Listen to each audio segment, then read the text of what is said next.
So, good afternoon. Yes, quite a group, quite an exciting time, and I think we're all in for an exciting 1 to 2 hours here. So, folks who don't know me, my name is Dr. Jean Ramsey, and I am the Associate Dean for Alumni here at BU School of Medicine. Many of you have met the rest of our alumni team here who worked to put this together. So this is in recognition of Dr. Scott receiving from BU School of Medicine Alumni Association the Humanitarian Award for 2018.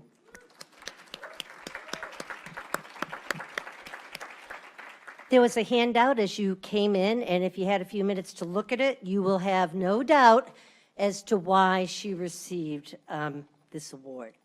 And she's here with some friends and also her husband, Stephen Robinson, who's also a physician, and they have a daughter who really wished she could be here, but she is a medical student at Rutgers Robert Wood Johnson Medical School, and those of you who are in medicine understand that she has tests on Friday.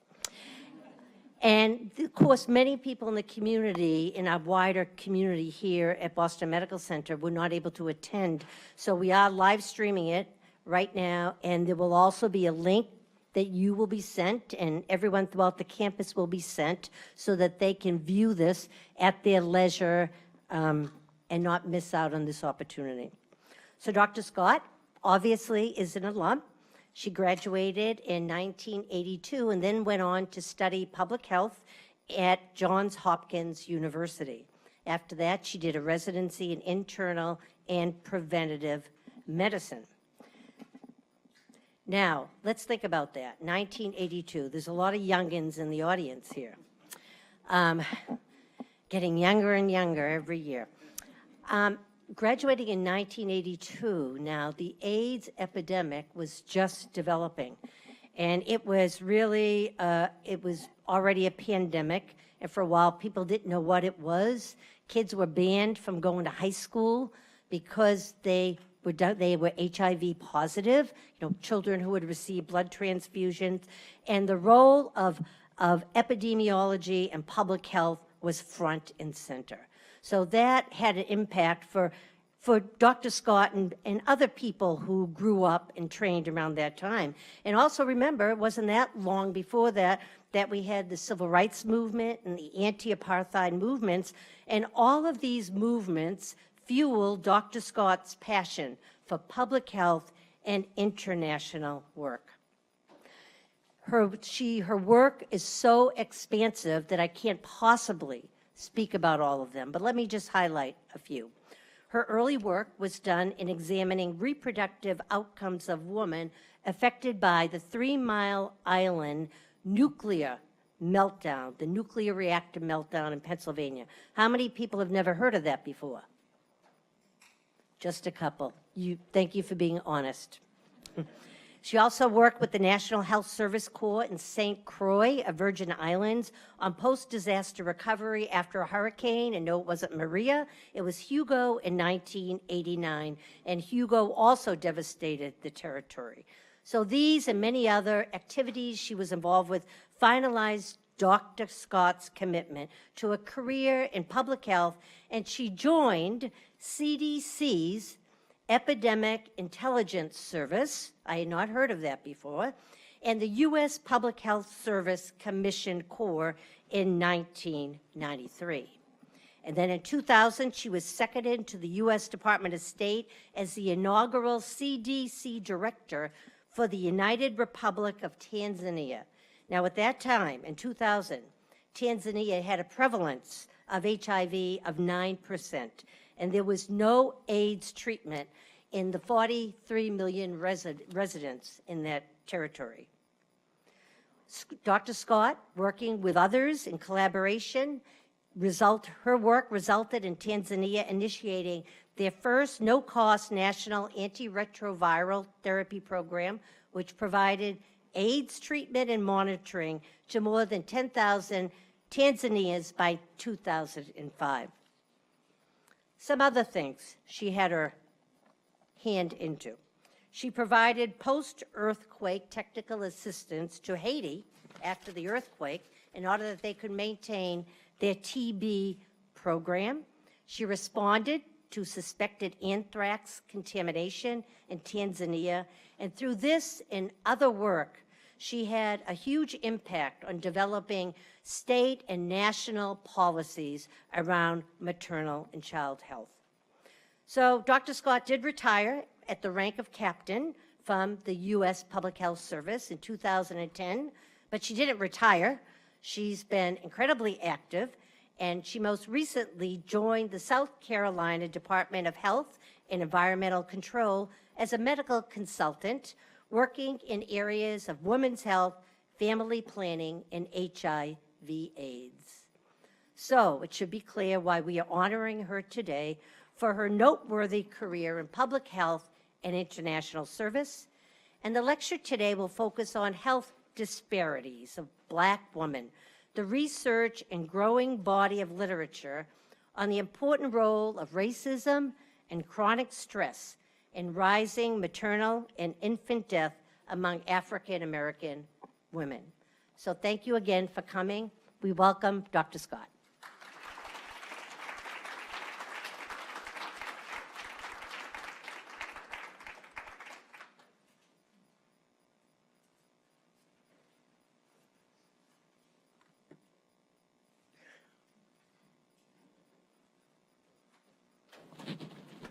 Thank you.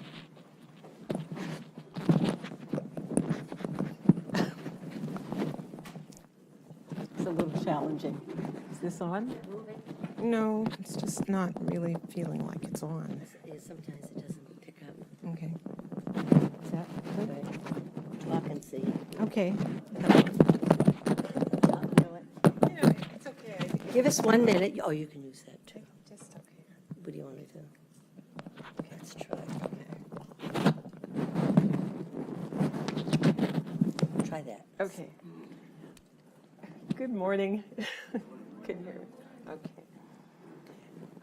Thank you so much, Jean. I really appreciate your walking through my history that way. One of the things that I've always thought about humanitarianism is that these are people who really roll up their sleeves, put one foot in front of the other, and just pursue the work. And it's always a real opportunity also to help people get to a point where they can take care of their own public health problems and also maintain their own dignity. So it's a real exchange to help people that way. So thank you very much. So today I'm really pleased to speak to you about the health of African American women. And this is something that over the years, this topic has become just something that grows in importance to me every day, not just because of the data, but just because it's the magnitude of the issues here. So I'm really glad. And I don't see this so much as a lecture, even though it's called that, as a time when we can get together and talk about what can we do about this. Because there's really a lot going on that I think just now is coming into the popular press. And I think it's important that as practitioners and as people in the medical community and in the public health community, that we do start to pay attention to it if we're not already. So you are a particularly informed group because for 23 years you've had the Black Women's, oh gee, I didn't mean to do that. Sorry. You have the Black Women's Health Study going on here, and I'm really excited by all of the work that goes on there, and I've been following your newsletters for a long time. Yeah, so I'm very, very happy to meet those of you I met here today. So with that said, you have someone here you have an entity here that's doing so much with Black women's, investigating Black women's health. So my goal for today is just to make you a little more aware of what's going on right now, and for us to come together and just kind of brainstorm what might be good ideas to take forward. Before I get started, I did want to mention, this is Dr. French, Dr. David French, the late Dr. David French. He was a professor here when I was here in 1982. I don't exactly remember meeting him here, but you know, during that last year of medical school, you get a little foggy. You've forgotten pretty much everything, but he was a wonderful mentor to me. I did my first public health project with him in Côte d'Ivoire, and what I was doing was actually the precursor of what they call the maternal mortality reviews. I was going and looking for women, for the families of women who had died during pregnancy, and interviewing them to find out what had happened. The Ministry of Health knew that they'd had uterine rupture, and they wanted to know, everyone who's died, what was their story? Why did this happen?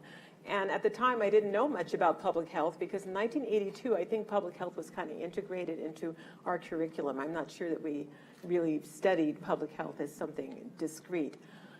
But it was wonderful being able to, later in life, see, oh, this is what people do now, and it's what they were trying to do back in 1982.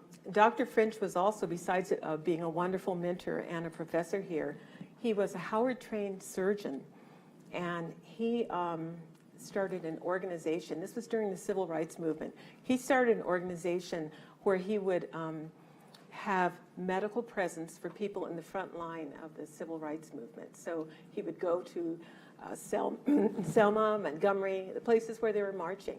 And they had a little band and a van and a band of people that would sew people up, stitch them up, take care of their wounds and stuff. And he did this for very many years. So,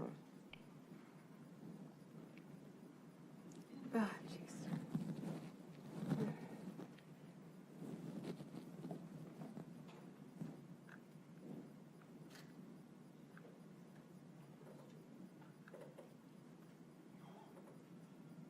Okay, I'm going to just go ahead and move on. Thanks, I got it.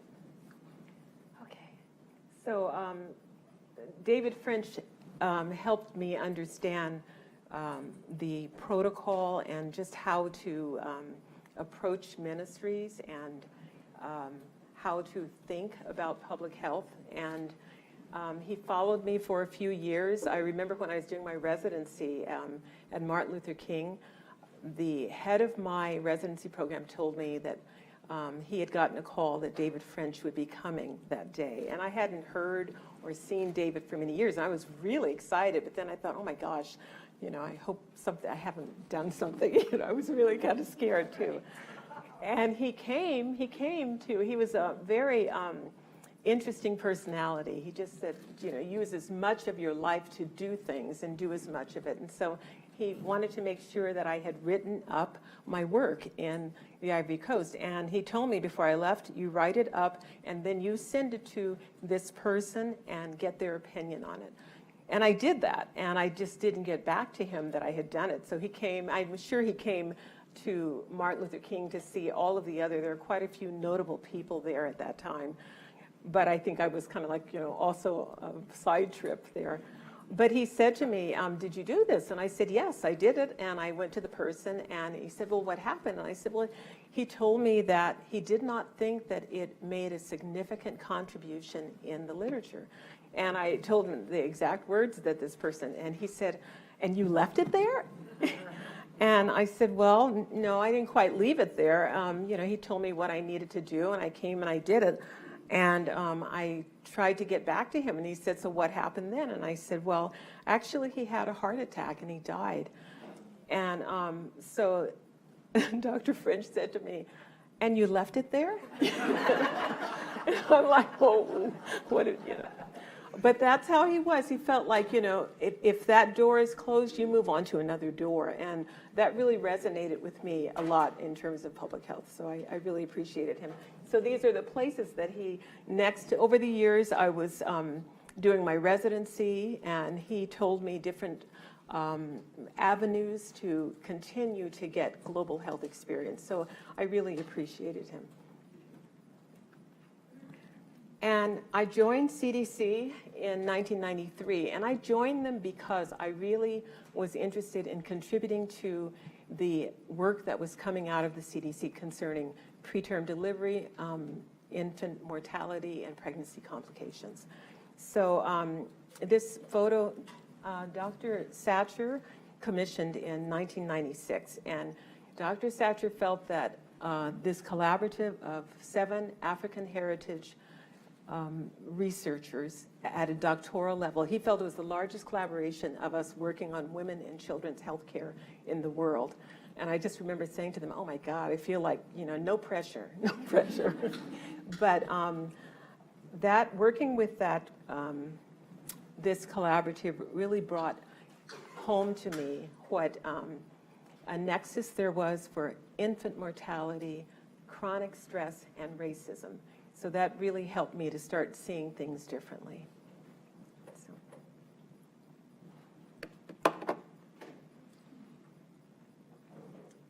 Excuse me.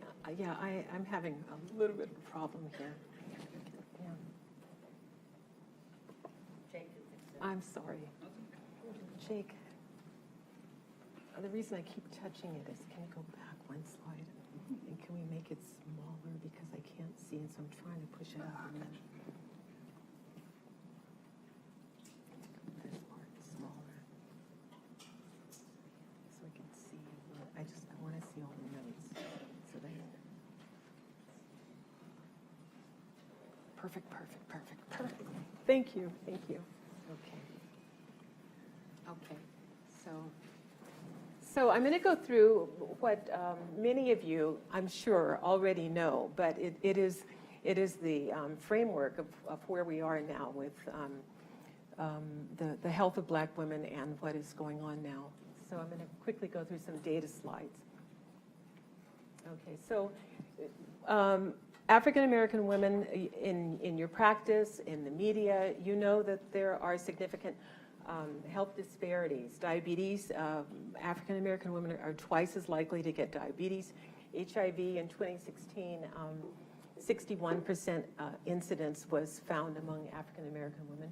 Obesity, hypertension, fibroids, they all are high in African American women. And life expectancy for African American women is about 3 years less than for white women, 78 versus 75. And breast cancer, it's the second leading cancer in African American women. And the mortality rate is 43% higher than among white women. And that's pretty significant. And I know the Black Women's Health Study has done quite a bit of research there. So triple negative breast cancer affects African American women, about 25% of the breast cancers are that. And that means that there are no receptors on the breast cancer. It's great to be able to target therapy towards estrogen, progesterone, or human for HER2. But if you don't, it's harder to treat it. And this is what you see in about 25% of breast cancers. It's more aggressive, poor prognosis, and no targeted therapies. And African American women often delay getting care for this for many reasons. So these are just some of the health disparities we've seen for many, many years. Okay, so infant mortality remains an important parameter of the health of a society. And the U.S. began counting infant mortality in 1850. And when the white rate at that time was 217 infant deaths, and the black rate was 340 infant deaths in 1850. So in 1960, the U.S. ranked 12th in infant mortality of all countries, 12th. Okay, and I don't have a slide showing this, but now the rank is like 32 out of 35. So we've really gone down.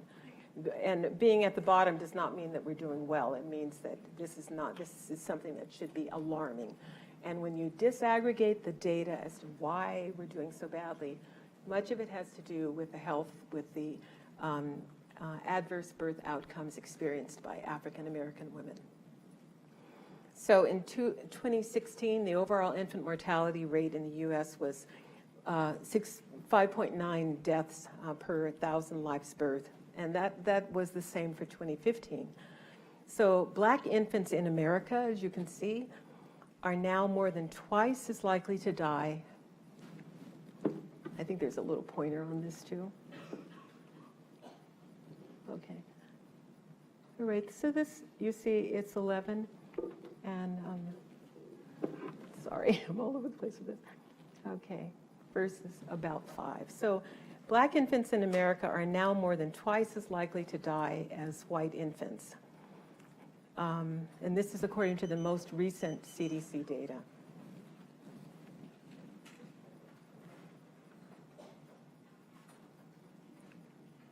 Okay, low birth weight is a major contributor to infant mortality and accounts for most deaths in the first year of life.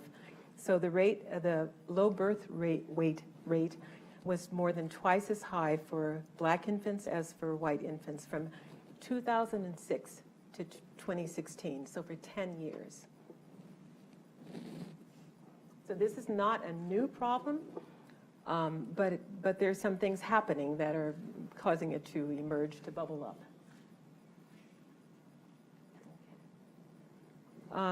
Also in 2016, preterm delivery is another driver of infant mortality as well. And in 2016, the rate of preterm birth among African American women was about 50% higher than the rate of preterm delivery among white women.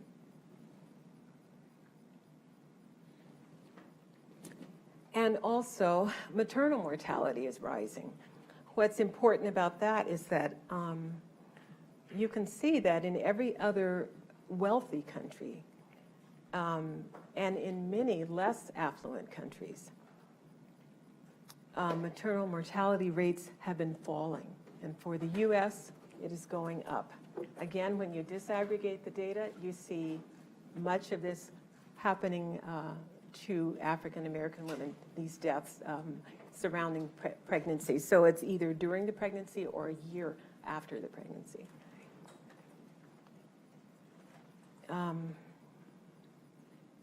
So we are 3 times more likely to die from pregnancy here in the United States than women in Canada, and 6 times more likely than women from Scandinavia. So, you know, we should be where we were with infant mortality, where we were 12, not at the bottom. So something is happening here. So the U.S. trend in pregnancy-related mortality, CDC has been counting pregnancy-related mortality since 1986. And it was in an effort to try to understand there's some mortality gaps here, and they wanted to know what is going on. So the pregnancy-related mortality ratio is an estimate of the number of pregnancy-related deaths for every 100,000 live births.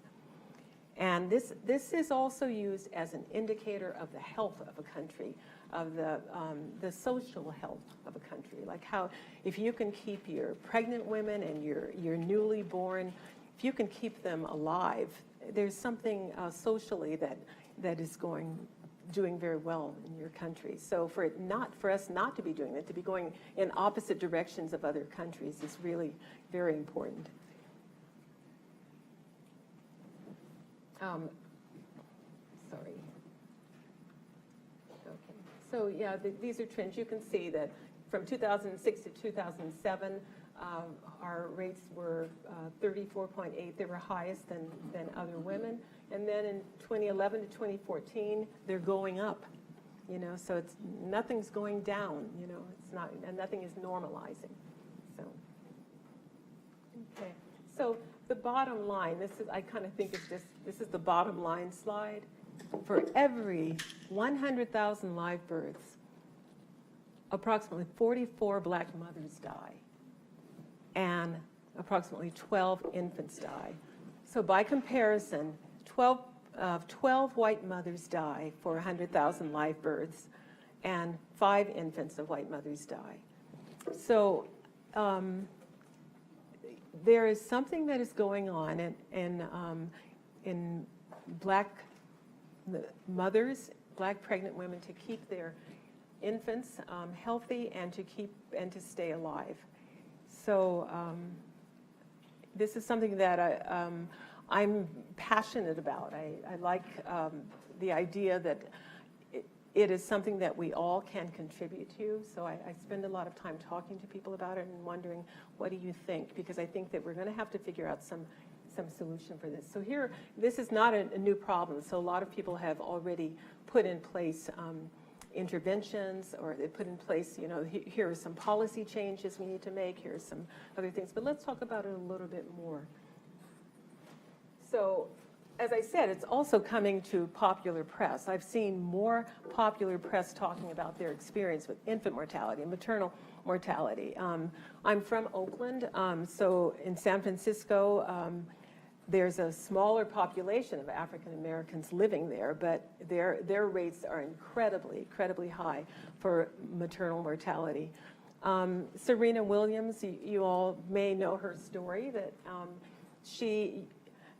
you would think that with all of her notoriety, her income, and everything, she would have a good pregnancy and delivery. And what she had and what she has talked about, and it's really important to talk about it. And at first I didn't see that she was talking about it, but that she wasn't listened to.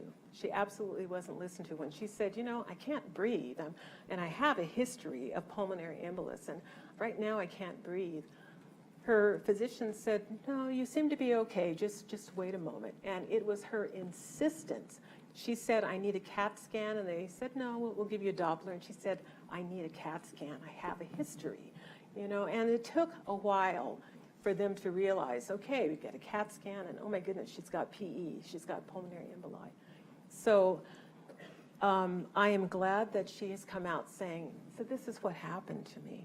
And it's important that people understand it's still unequal treatment, unequal experience once African American women and the African American community goes into the doctors. So it's really important that this news get out. There's the New York Times article by Linda Villarosa is a great comprehensive article about the state of the state with this. So if you get a chance, or if you may have already seen it. And Shalone Irving, she was an EIS officer, an Epidemic Intelligence Service officer, who had a similar experience with as Serena Williams. After she delivered her child, days after, she was having problems with her blood pressure. She went several times to the doctor to deal with her blood pressure. And then she came home and she died. This is a doctor. This is a PhD epidemiologist with the CDC. So no one should die. That's true, you know. But one of the important points of this is that sometimes you can control for income, for education, for access to health care, and even with controlling for it, Black women are dying at higher rates, and infants are dying at higher rates.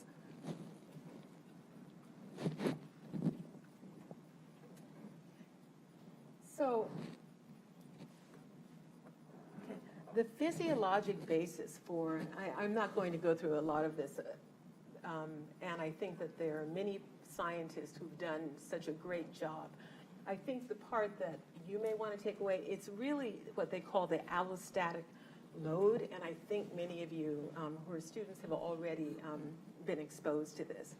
But this chronically elevated cortisol, the changes that come, the hormones, the neural effects, and the neurobiological pathways.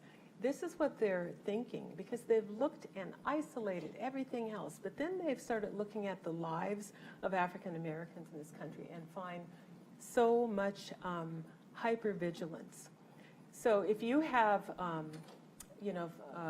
fight or flight, and you have an emergency, all your hormones rush on in, and then when it's over, they go away. If you have it sustained, it becomes maladaptive. In other words, when you have another emergency, one, you're not going to do very well. But this level of sustained hormones and your allostatic load starts to wear you down, literally wear you, your organs, your physiology, your functions wear you down. So that is what the researchers see, that the discrimination and the chronic racism, the chronic stress from racism here in this country these are, this is determinations that the experts have come to. And so now people are trying to say, so what are we going to do about it? Because you see it's at the intersection of something. And it really is the intersection of our country and our history. Do about it. In one sense, it's almost easier to get the research out there, get the data out there and say, okay, here it is, because figuring out a fix now is really very challenging. This was something that I did in 1980 to 1994 with a group out of the Division of Reproductive Health, and we were just corroborating that Black women are the ones who have all of the excess pregnancy complications and preterm delivery, low birth weight, and SIDS. And that's going on still today. So, you know, it's such a, sometimes I feel like it's such a big area you can't quite get your arms around it because there's so much there. So it's not like you just have one area you have to avoid the stress from. These are stresses just from living daily. Okay, so they've found that they would be actually, the School of Public Health here, the second reference there, police killings and the spillover effects on the mental health of Black Americans. This was a population-based study, a great study that showed you don't have to be sitting, it had to do with the killing of unarmed young men, not unarmed, not older men, unarmed young Black men. That's who it seemed to really initiate the response in communities. People were afraid. People were afraid, they were troubled, they were anxious, they were depressed in Black communities. And they studied white communities, and white communities felt bad, but they didn't have this mental health diagnoses from this. So this is another area of stress as well. It continues, sorry. Something happened. So, sorry, it just fell. Thank you. So this is really important because if you think about it, there's going to be so much that people need to focus on to get this fixed. And I think that's why we're in a little bit of a pause. People are looking at the data and saying, well, the data has been solid, the studies have been solid, and it's replete with indications that this has to do with the chronic stress from racism. But I think people have taken a pause for a minute to say, what are we going to do about this?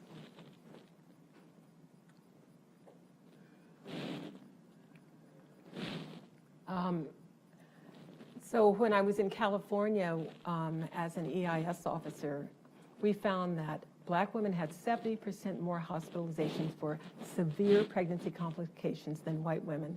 And they saw that the cost had shifted from fee-to-service to Medicaid. This was big news for California, and they really did start at that time an initiative for, after these data came out, an initiative for pregnancy complications for all women. Okay, so over the years, we've had things we felt like, well, we've had practices and we've had interventions that could protect. It seems like for infant mortality and maternal mortality that these are not protective. Okay, education has been observed to be a protective factor, but not for this particular disparity. So at every maternal educational level, African American infants have a higher risk of dying. And you can't see it on this slide, but there have been many studies on this. And the bottom line is the person or the African American educated woman who has the highest degree is the one who is likely to have birth outcomes that are less than high school, less than those who have high school diploma. In other words, those who have an advanced degree, they're going to have worse outcomes than a white woman, a white mother who does not have any high school diploma. that's pretty stunning, because you would think that once you get to a point where you can, you know technically what to do, and everyone is doing it. You know, a lot of people say, well, you know, what about, you know, prenatal care, getting prenatal care earlier? Or what about not using drugs? What about maintaining obesity? So people have controlled for these things. They've looked at all of this and said, yeah, this doesn't account for that. And here you have the most highly educated cadre of African American women, and they're having the worst, as a population, they're having the worst outcomes.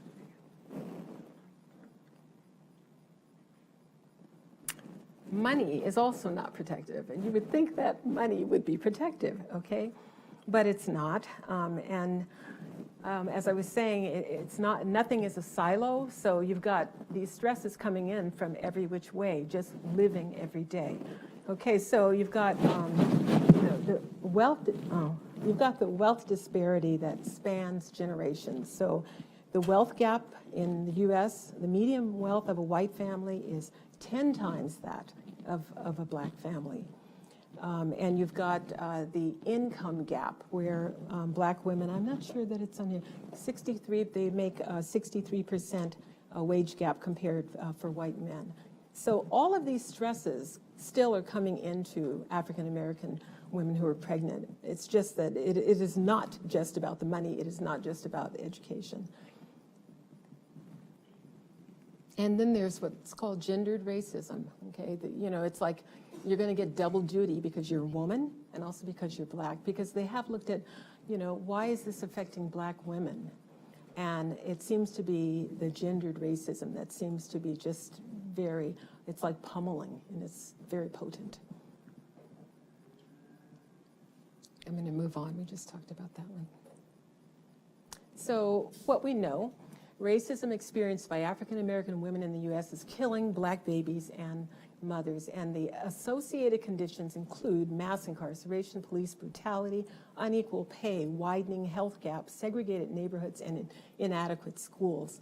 It's a lot, and it's just that now data are coming showing that things are not improving, and it might be time to do a course correct on this one. So, okay, and also what we know, as I explained to you, it produces what's called toxic stress. The toxic chronic stress is really what is the killer. And it impacts birth, infant health, and results in preterm delivery, low birth weight, preeclampsia, and eclampsia. Okay, all right. I forgot to tell you on that first slide that I wanted to come back to it. The first slide was actually a picture of my mother in Japan in 1946. It was after the war, and my mother grew up in Dallas. And that's my mother on the end over there, and that's her mother in the middle, my grandmother. And this is my great-grandmother, who actually was a Cherokee Indian, and she did not wash her hair unless it rained. And my mother told me this story, and my mother reminds me that as a kid, I would always say to her, well, what would happen if it didn't rain? And she'd say she wouldn't wash her hair. You know, this just fascinated me. But that's an aside. So when my mother, she grew up in Dallas, and I was actually born in Dallas. I was the only of this group. I was the one who didn't grow up in Dallas. So when my mother finished high school, she had some secretarial skills. She knew how to do stenography, and she and a girlfriend went on a trip to Washington, D.C., and actually my mother found a job there, and the job was to go to Japan and work on the war trials. So a lot of people forget that, yes, after the war, there were war trials in Germany, but there also were war trials in Tokyo. So my mother called or got home back to her mother in Dallas and said, may I go? Can I go? And my mother was 23. And my grandmother was a lovely woman, but she was very stern. And I don't know what words she used, but she told my mother, no, you can't go. You can come back here to Dallas. And so my mother went anyway to Japan. She went to Japan. So we've always known this about my mother, and that's her there walking in the streets of Japan. It's kind of hard to see this. My mother was 5'10". There, I have some better pictures, but this one will do. My mother was 5'10", and she's brown. And so the pictures that she has, and she has a lot of photo books. She was there many years. My brother was born there, and he spoke Japanese as a little kid. So, you know, so it's not like she couldn't be inconspicuous. You know, it's just that wasn't going to happen, you know. So we've known this story for a long time. And when I came back from Africa, we were just revisiting some of her history. And I said, you know, one thing I just don't really understand is how could you have done this? Weren't you a little bit afraid? I mean, you're tall, you're big, you know, and you're, you know, you're different. You don't speak Japanese. I said, weren't you afraid? My mother now is 92 years old, and at the time I asked her, this was about 10 years ago, and she said, Japan was not like Dallas. So that meant that I really needed to understand what was Dallas. Like I said, I was born in Dallas. I did not spend any time in Dallas. I would go and visit my grandmother in Dallas. That was it. So in 1946, Dallas was virtually lawless.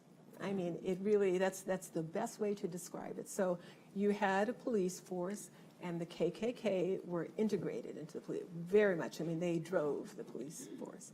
So from 1880s to the 1940s, there were 340 lynchings in the Dallas area in northeast Texas. The lynchings were bad enough, but there was also terrorism. So what they did after a lynching is that they would drag the body through the black communities, and intentionally to intimidate people and say, you know, you really don't want to be doing anything that we don't want you to do. And this was really something that my grandmother, who's not up there now, my grandmother lived with that. She lived with that, and she probably told my mother, I think you better come back here and we'll stay with the threat and the fear that we know versus you going someplace else to threaten the fear I don't know. So, you know, I mean, when you talk about allostatic load, you know, I could only imagine living in 1946 or in that era in Dallas. And I'm not sure that it was Dallas. I mean, it was Dallas, but I was saying I'm not sure that Dallas represents, you know, that there was something aberrant about Dallas. I think that our country was going through a transitional time, and there was really horrible things happening. But for my mother, you know, a lot of you faculty and staff here, you see 23-year-old kids. My mother was just a 23-year-old kid. She wanted to have fun. She wanted to see the world. She didn't want to be there having her mother say, no, you can't go out because someone may snatch you and hurt you, and no, you can't do that. So my mother went to Japan, and while she was in Japan, she was there many years. She didn't have much money, so we would say to her, what did you do? And she said, I would go to the war trials because, you know, those people, they were crazy. So she would go and sit and hear the war trials because that's what she enjoyed, and it was free on her days off. That's what she would do. Okay. So the point of this is that, well, there are many points, but the point that I'm trying to underscore is that this chronic stress has been there a very, very long time, and dismantling the institutional and the structural systems that have come. Now Dallas is much improved. I've been to Dallas.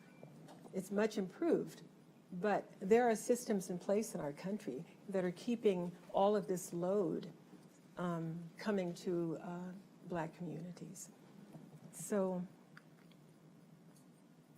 this is my mother in Japan, and she was joyous. She talks about her time in Japan. She has pictures of her with her friends, her Japanese friends. People were very kind to her. She was a single woman for a while, and you know, they would ask her, do you have any people here? Just like in communities here, and she said, no, I don't have any people here, you know. And they bonded with her, and then when she got married, and I never understood how, because my father was in the military, but that was the time of the segregated army. So in Tokyo, they did not have integrated troops, and the African-American troops were very far away in another town. So that's a story I'm still trying to understand. But she was so happy there. And I think for her, if anything, she reduced her allostatic load by saying, you know, no, I'm gonna do this. I'm gonna go. And she loved her mother, and she came back to her mother. I'm very pleased to have a very old friend here who knows my mother and knows we've known each other since high school. So she came back. She got married and she came back to this country, but my mother was very happy that she was not raising her children in Dallas. And I never really understood that as a child. I didn't understand that. I thought, you know, I mean, I liked California, but I wasn't like, you know, oh gosh, this is it. And my brothers think this is it, you know, but I wasn't like that. And so that would bother my mother. And I think it was because she knew that I really didn't know what it was like for her growing up. So, okay, so what to do? Okay, so a lot of people have talked about, okay, so what are we going to do about this? Okay, that's great. We've got all this data and it's good science. What are we going to do about it? So there are some who advocate for centering programs. Centering programs are support groups. So instead of going to your prenatal care visits by yourself, you go with a group, and you go your whole pregnancy through that, and you have accountability to your group. You're with women that care and bond for each other. They care for each other. So it's an award-winning program, this centering, all over the country. So I'm sure you may have something like that here too.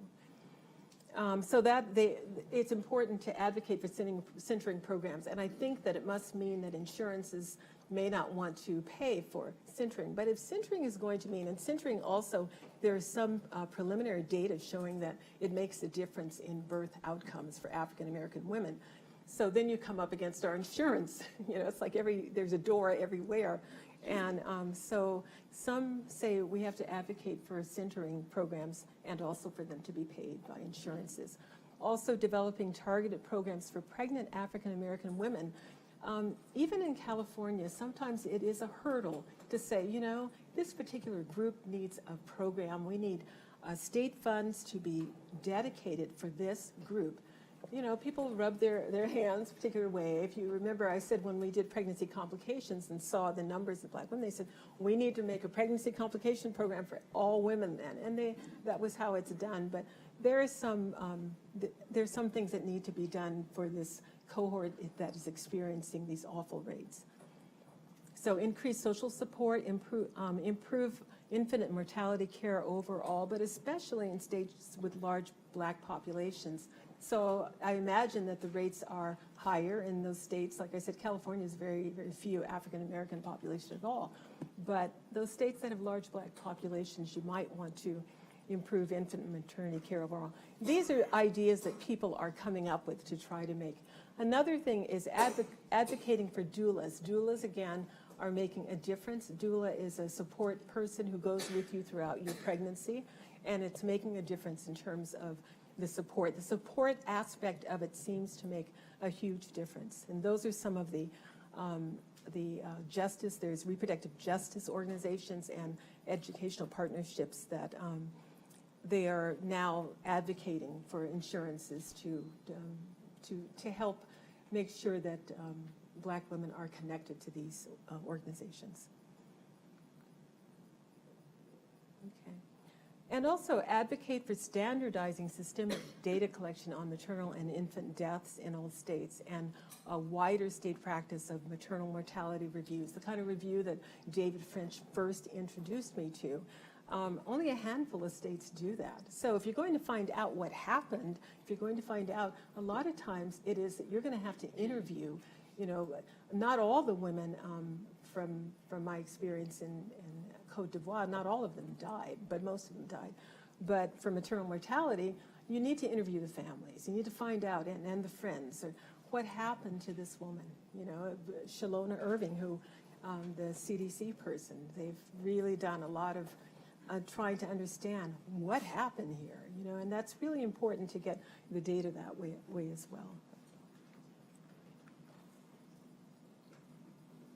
Okay, so in terms of what are you going to do about structural and individual racism? That's seems to be the conundrum, the pickle that we're in. And sometimes people say, well, we really shouldn't even talk about it because nothing is going to change.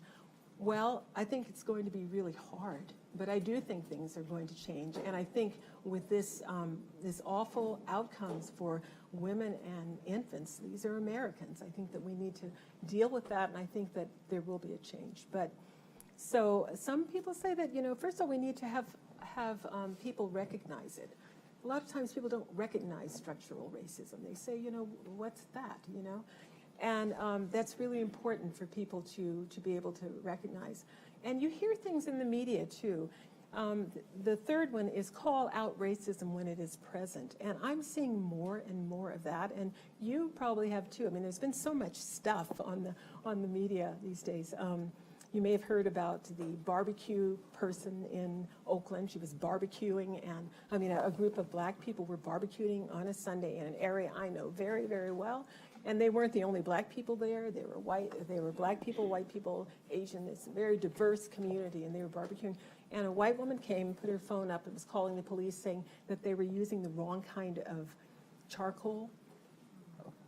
Yeah, so what is most exciting about that experience, besides the response of the community, what is most exciting is that this came to light because a woman walking down the street, a white woman walking down the street, saw what was happening. And she said to the woman who was calling the police, "What are you doing? Why are you bothering them? Did they do something to you? What's up? Why are you so concerned about this?" And she persisted. She persisted so long that we got a whole, it went from YouTube to more public media. That's really very important that, a lot of people say, well, I don't know what to do. I don't know what to do. I think I can understand that challenge, but, you have to find what to do, and you also have to step up to the plate and get courage. And I really applaud that woman's courage because she just said, well, she thought, are you doing this to them because they're black? And, she just had a whole conversation that you could hear, and it was it was fascinating. Another thing you might want to do is listen to someone like Robin DiAngelo. I don't know if you all are aware of her. She is a woman who talks about, she talks to audiences, she's probably in her 50s, maybe her late 50s, mid-50s. But she has a lot to say about what you can do as white Americans to deal with this issue. You can find a lot of that on YouTube. And this last one that I've highlighted, because I'm watching the time, this last one, continue ongoing implicit bias training for providers, residents, and medical students. Most schools have started something like that, and so I'm very happy to see that. More of that. It needs to be ongoing. It absolutely needs to be ongoing because some of the stories that you hear, it's the same thing like Serena, hearing stories about unequal treatment, hearing stories about women delivering and having the resident say to a junior resident, okay, here's your chance, and the woman is just there. A lot of things happen that black women report as disrespectful treatment to them in the hospitals, and that contributes to their stress. So it's really important to have that ongoing. In creating programs that will eliminate provider bias, that's very important, and enforcing anti-discrimination laws for African American people. I've seen this in a lot of the studies that, we've got to do something about this discrimination. So, okay. So, as I was thinking about this, I also thought, why? Why do you want to do this? Someone, many years ago, someone white, I was complaining about something that I perceived, that I understood as racist. And it was when my daughter was in middle school. And he listened and said, no, that has nothing to do with me. We're making different decisions because that doesn't affect me. And actually, I believe that racism affects everybody, okay? You get an allostatic load also, understanding white privilege also creates some allostatic. Your involvement in this, it makes for a really unhealthy society where we're divided. I mean, I don't think it has much to do with what, is going on in our federal government since last year's election. I think we're a very divided society. And I think a lot of it is because we have not really come to a comfort level and a reconciliation level about our history. And we need to do that and to become comfortable and to have the kind of relationships at work, at church, at home, and being able to relate differently to each other. So why to do this is that you're going to make the next generation, we're helping to make them healthier. And it's not just making African American women, we're making our whole society better. So that is what I would say is the major why. There are probably other reasons why you would want to do it. But this is my daughter in the middle. And I do this work sometimes when I'm reading these studies, I get totally freaked out. I've said to her, you don't have to wait till you're late in your life to have your kids. And she's at the stage where she just says, oh, Mom, just, she doesn't want to hear it. But I think about that, that I don't want her to have this allostatic load. I want her to be as happy and as free as my mother felt in Japan. But I don't want her to have to be going to another country for this. So that's all that I have to say. And this is, thank you, is what I have to say. And this is the Annapurna Range. And my husband reminds me that this was a way of keeping my allostatic load down. So thank you.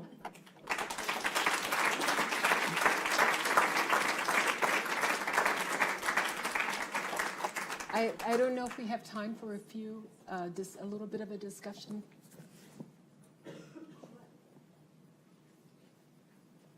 Any thoughts?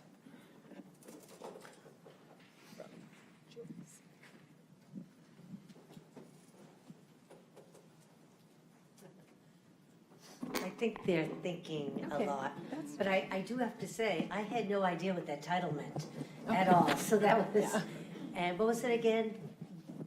The title? Japan was not like Dallas. Japan was not like Dallas. I had no idea what that meant. That was great. So Holly says we do have time for some questions. It was certainly a riveting presentation, and thank you, Cheryl, so much. I just think your kindness and humanity that we all endeavor to have in our lives just comes through. So very moving. We've got a very well-educated audience here, and why don't we plan on just 10 minutes of questions? Yes, great. And introduce yourself, please, Dr. Essie. Oh, it's me. So I'm sitting here and wondering, how do you even start to ask questions? Mm-hmm. Cheryl and I have very similar stories. My grandmothers were both Cherokee. My dad was the first black engineer hired by the Army Corps of Engineers. My mother was a college professor, but the only job that she could get when she came north was to put books on a bookshelf in a library. When I was interviewed for medical school, I was asked by the dean being interviewed, do you think we have a quota for black women? I thought, gee, what a ridiculous question. And then I just said, well, no, because there'd be more than two. So I met him 30 years later. I won't tell you which foundation, but he was the president of a foundation. I was sitting in the audience because I'd been funded by that foundation. He said, oh my God, it's you. This is hard. And I don't even know how we begin to talk about it because we don't even talk with each other about it. But something has got to change. And I don't know where this begins. It certainly could begin in medical school. and the kinds of relationships that we have with each other. When I went to med school, I had a professor that called everyone Mr. or Mrs. or Miss but me. I was called by my first name.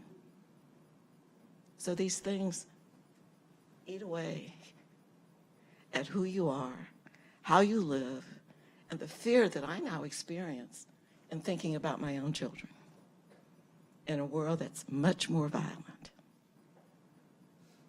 And we don't even have language to talk with each other about it because it's such an uncomfortable subject. So this is really hard work. What you do is about health. I'm a pathologist, so I'm at that extreme other end. But I spend most of my time trying to work with people like Cheryl. I also spent 30 years at CDC, the first Black female to direct a program. 2 of my 3 division directors went home for 2 months before they came back to work at CDC. And I can go on and on and on about that experience. So this is hard work. So I think you start where you are and commenting on what you observe, being candid about that, and having a space for that kind of conversation. It's very, very difficult.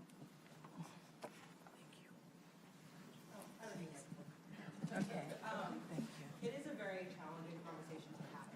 And I'll just introduce myself. Let's get this is getting taped. Oh, sure, use your voice. My name is Jem Monpoint. I work in the Office of Student Affairs. I'm a program manager there as well as a wellness coach for students. And this is something that I deal with in my office one-on-one with students a lot, with microaggressions, issues that happen, whether it be on the wards, in the classroom, in small group discussions. It comes when, you know, a student is trying to speak and they're getting spoken over, or they're not even looked at. So it's an issue, but I think the biggest thing is when someone speaks about it, don't be quick to defend. And I think that's something that we all do, is we want to defend. We want to make some type of excuse for why that person did what they did. Stop. Don't make excuses, just listen. And sometimes that's the biggest thing that we can do, is literally just listen to what someone's saying and then say, I hear you. And then from there, think about what you've done in your life, what you've done that day even, and start thinking in that manner, because as Black women, that's literally what we do every day. I pause and I think, okay, how do I present this so that, one, I'm not seen as, you know, angry Black woman, I'm not seen as aggressive, I'm not seen as any of these other things. And that's all before I even open my mouth. Even today, to even consider saying something, I was so afraid. And I'm like, why are you afraid?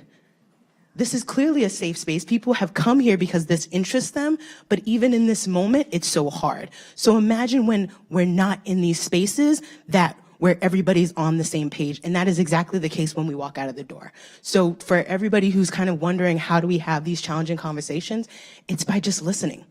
Listening and letting someone know, I hear you, and I'm not going to interrupt and try to explain or try to say why that person did what they did. It's not really about intention sometimes, it's about impact. And so that's what I would say to everyone, is just listen and be open to the fact that, yes, we all microaggress, we all do these things, and it's okay, because we all grew up in the system, so it's hard to say, okay, if you're planted in soil that is racist, it's going to be hard for you to grow and not have those remnants in you. So we all have that, and we all just have to be willing to step up and accept it and say, yes, this is a part of me, but I'm willing to move against that. I'm willing to work against that, and I do that by listening. So that's all I have to say. Thank you.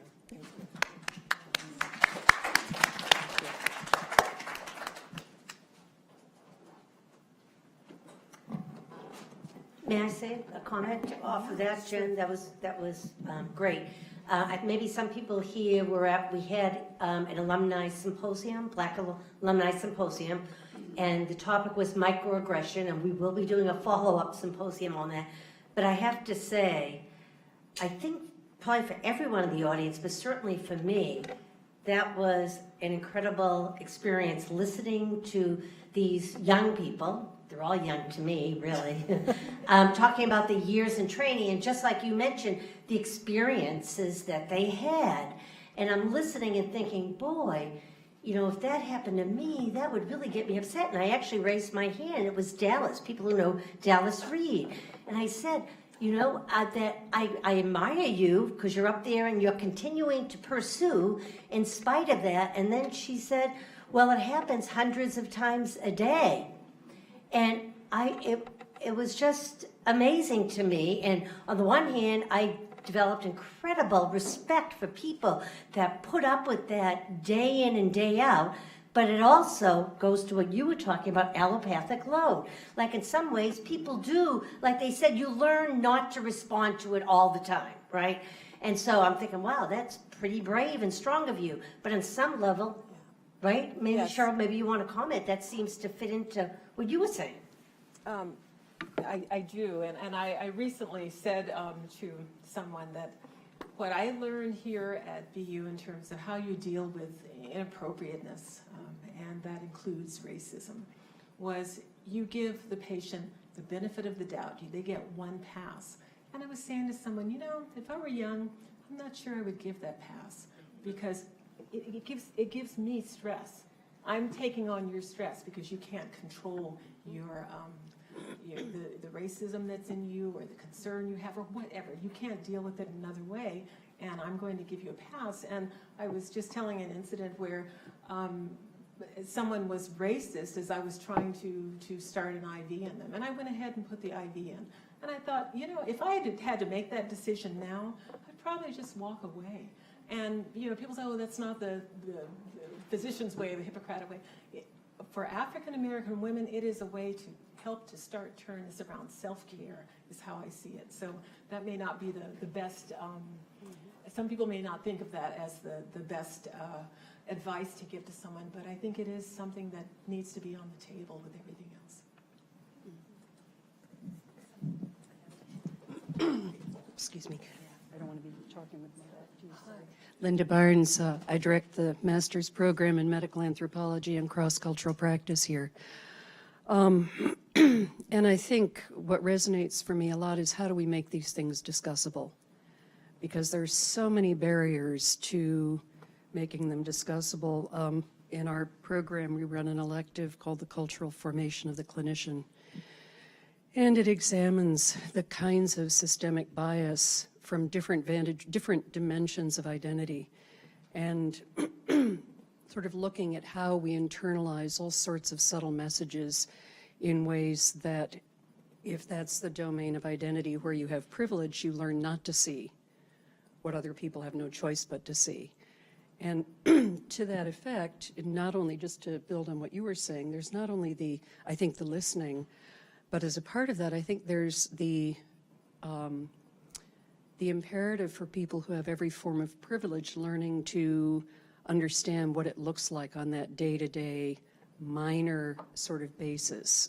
If I have systematically learned not to see it, which is I think how it works, then what do I have to do to learn to see it so that I am able to step in around the minor little things that accumulate in the ways that you've so wonderfully described. And the only other thing I'd add is that an article I came across recently had a title that I found really powerful, which was, "I'm not guilty, but I'm responsible."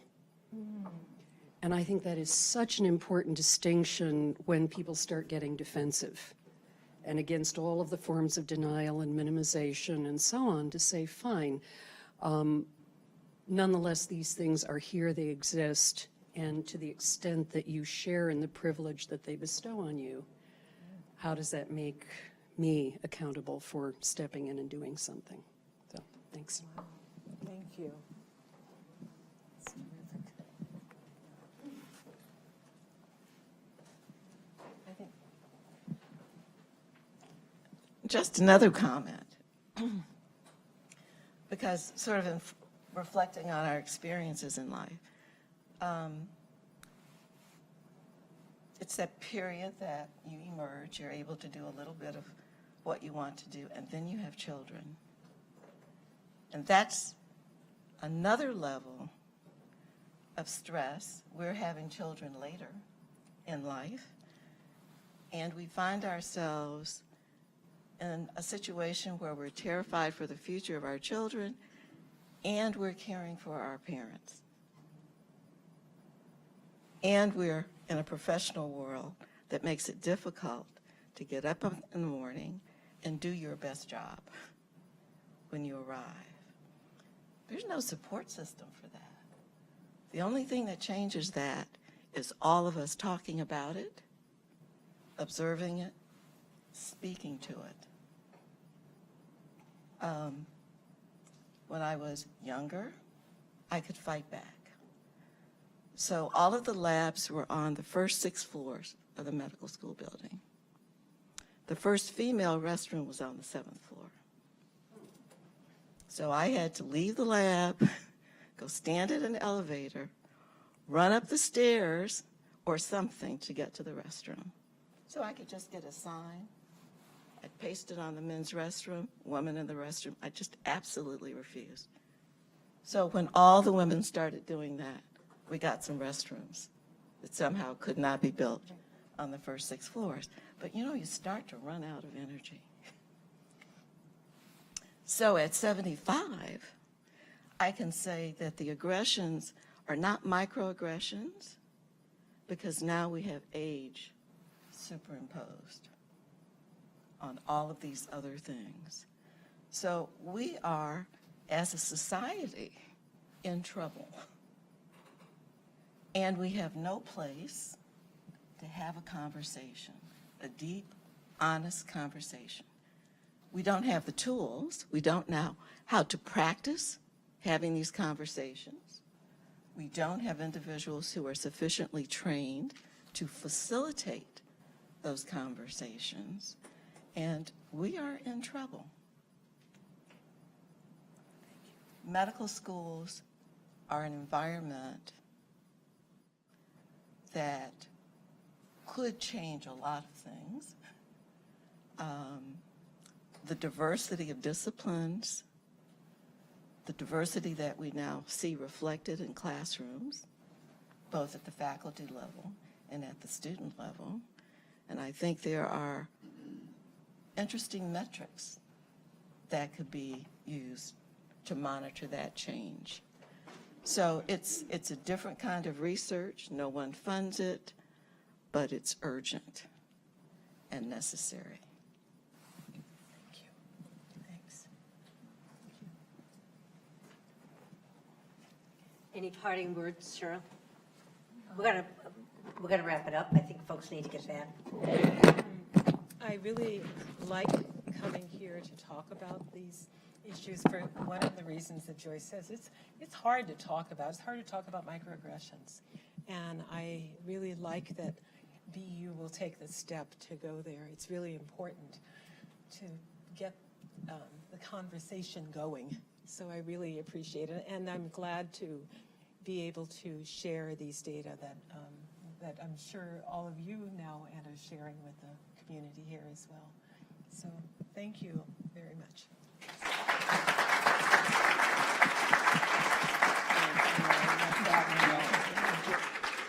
So I'm confident with this group and the broader group and BU Medical Center that we can continue the conversation.